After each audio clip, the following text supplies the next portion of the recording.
"Kelvin!" Sandra's scream echoed across the village square. For a moment, nobody moved, nobody breathed, nobody spoke. The young man standing at the edge of the crowd stopped walking. His eyes found Sandra. Tears immediately filled them. 7 years. 7 years had passed since they last saw each other. Sandra ran. She pushed past villagers, past elders, past the chief, past everyone. Then she threw her arms around him. The crowd watched in stunned silence. Kelvin embraced her tightly. His hands trembled. Sandra sobbed uncontrollably. "My brother." She could barely speak. "My brother." Kelvin closed his eyes. For the first time in years, he felt home. For the first time in years, he felt safe. Around them, villagers wiped tears from their eyes. Even the chief looked emotional. Nobody had expected this. Nobody. For 7 years, they believed Kelvin was dead. And now he stood before them, alive, breathing, real. Eventually, Sandra pulled away. She touched his face, as though afraid he might disappear again. Her eyes moved to the scar running down his cheek. The weathered face, the tired eyes, the short beard, the signs of hardship. "What happened to you?" Kelvin didn't answer, not immediately. His gaze slowly moved across the crowd. Then it stopped. On Osuma, silence fell instantly. The emotional reunion disappeared. Tension returned. Because everyone remembered why they were there. Everyone remembered what had brought them to the village square. Osuma. Kelvin and Osuma stared at one another. Years of history hung between them. Years of unanswered questions. Years of secrets. The chief slowly stood. His voice was calm, but firm. "Kelvin." The young man turned. "We are grateful you are alive." The villagers nodded. "We are grateful you returned." More nods. "But this village deserves answers." The crowd became silent again. The chief pointed towards the center of the square. "Come." Kelvin obeyed. Sandra stayed beside him, as though afraid he might disappear again.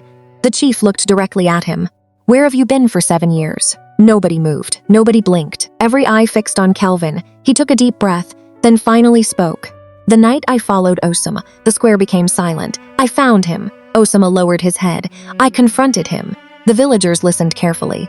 Kelvin continued. "He was carrying money." Sandra's eyes widened. "The stolen money." Kelvin nodded. "Some of it." Murmurs spread through the crowd. The chief immediately restored order. "Continue." Kelvin looked toward Ozuma. "I demanded answers." Ozuma remained silent. "I demanded he return home." Still silence. "I demanded he return the money." Sandra clenched her fists. The memory clearly still haunted Kelvin. "We argued for hours." The chief leaned forward. "And then?" Kelvin swallowed. The next word seemed difficult. Then something happened. The square froze. "What happened?" Kelvin stared into the distance, as though reliving the moment. As we argued, another vehicle arrived. The crowd frowned. "Vehicle? What vehicle?" Kelvin's face darkened. "A black SUV." Sandra's heart pounded. The same type of vehicle that had brought her to Ugbokun. The same type wealthy men used. The chief narrowed his eyes. "Who was inside?" Kelvin remained silent for several moments, then finally answered. "The man who truly controlled everything." Confusion spread through the crowd. The chief looked at Osuma, then back at Kelvin. "What do you mean?" Kelvin's voice hardened. "The money was never Osuma's idea." Gasps exploded around the square. Even Onome looked shocked. Ejiro froze. Sandra stared. Only Osuma remained silent. The chief slammed his staff against the ground. Silence returned. "Explain yourself." Kelvin nodded slowly. Years of secrets were finally coming out. Osuma stole money. He pointed directly at him. That part is true. Nobody argued. But he wasn't working alone. The entire crowd became still. Kelvin's next words changed everything. He was working for Chief Okoro. Shock spread through the village. Nobody recognized the name. Nobody except Sandra. Her face instantly turned pale. "No." Kelvin looked at her. "Yes." Sandra took a step backward. "No." Tears formed in her eyes. "No." The chief noticed immediately. "You know this man?" Sandra nodded slowly. Fear filled her face. "Chief Okoro was one of my father's business partners." The square exploded with murmurs. The chief restored order again, then turned toward Kelvin. "Tell us everything." Kelvin looked around the village square, at the crowd, at Sandra, at Osuma, then toward the road he had walked moments earlier. His eyes became distant. "I wanted to tell everyone 7 years ago." The square became silent. But Chief Okoro made sure I couldn't. Nobody understood, yet. Kelvin's voice dropped. "The night I followed Osuma, I wasn't the only one being watched." And suddenly the atmosphere changed. Because everyone realized something. Kelvin hadn't simply disappeared. Someone had made him disappear, and that someone was still out there. Nobody spoke. The entire village square remained frozen. Kelvin's words echoed through the crowd. "Someone had made me disappear." The chief stared at him. Kelvin looked directly at Sandra, then at Osuma. Then toward the horizon, Chief Okoro. Shocks spread through the crowd again. The chief folded his arms. Start from the beginning. Kelvin nodded. His eyes became distant. The memories were painful, very painful. But after 7 years, he was finally ready to tell the truth. The night I confronted Oswear became silent. After we argued, the black SUV arrived. Osuma slowly closed his eyes. Every second, the vehicle stopped beside them. 3 men stepped out, expensive suits, expensive watches, dangerous eyes. Then another man emerged, older, confident, powerful, Chief Okoro. Sandra felt sick. She remembered him. Everyone in the business world knew him. Her father trusted him, respected him, treated him like family. Kelvin continued. The moment he arrived, everything changed. The chief leaned forward. How? Kelvin pointed toward Osuma, because Osuma was terrified of him. The crowd turned toward Osuma. For the first time, the powerful man looked small, weak. Kelvin continued. Osuma wasn't speaking like an equal. The square remained silent. He was speaking like a servant. Shock spread again. Onomi stared at her husband. She barely recognized the man standing before her. Every secret revealed a different version of him. Kelvin swallowed. I realized something was wrong. The chief nodded. So what happened? Kelvin took a deep breath. I hid. Nobody expected that answer. The chief frowned. Yes. I moved behind the trees. The crowd listened carefully. I watched them. Sandra's heart pounded. What did you hear?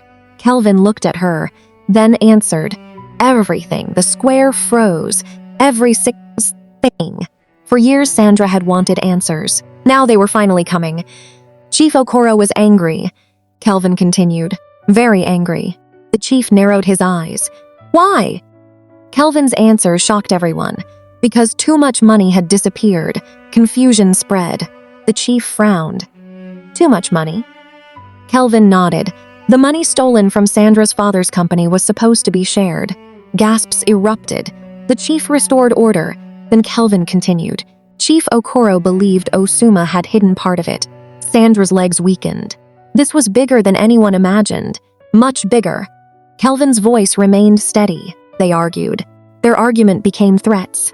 And then, he paused. The square held its breath. And then Chief Okoro ordered his men to kill silence. Absolute silence. Even Osuma looked shaken hearing it spoken aloud. The chief stared. What? Kelvin clearly. The crowd erupted. The chief slammed his staff against the ground. Order returned slowly, painfully.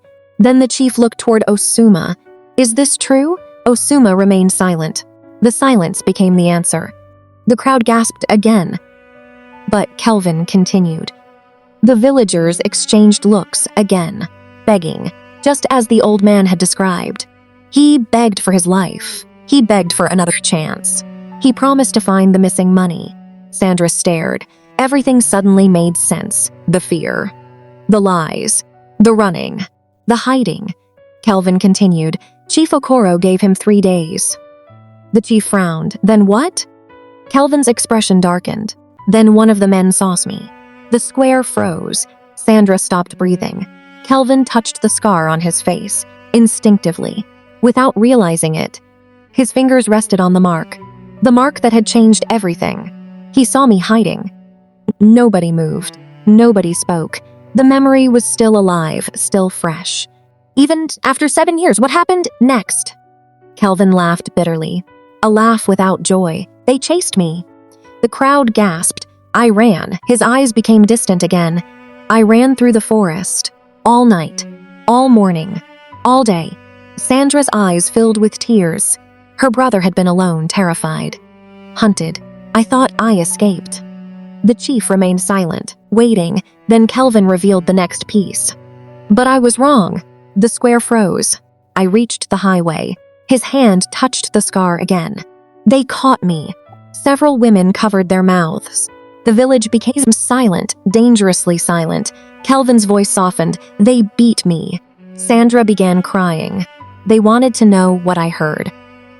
Nobody even blinked. The story had become terrifying. They wanted to know who I told. Kelvin looked around the square. I hadn't told anyone. The chief nodded slowly. Then Kelvin revealed the moment that changed his life. One of them attacked me with a knife. His fingers pressed against the scar everyone could now understand. The crowd speechless. The scar was no longer a scar. It was evidence, proof, a reminder, a witness. Kelvin continued. I fell into a river. Shock spread again. A fast river, a dangerous river. Sandra covered her mouth. Tears rolled down her face. I thought I was dying. The village remained completely silent. Then Kelvin looked toward the crowd. His voice became barely above a whisper. But I survived. And that was only the beginning. Because what happened after the river was even harder to believe. The village square remained silent. Nobody moved. Nobody spoke. Every eye remained fixed on Kelvin. The chief leaned forward. What happened after the river? Kelvin took a deep breath. The current carried me away.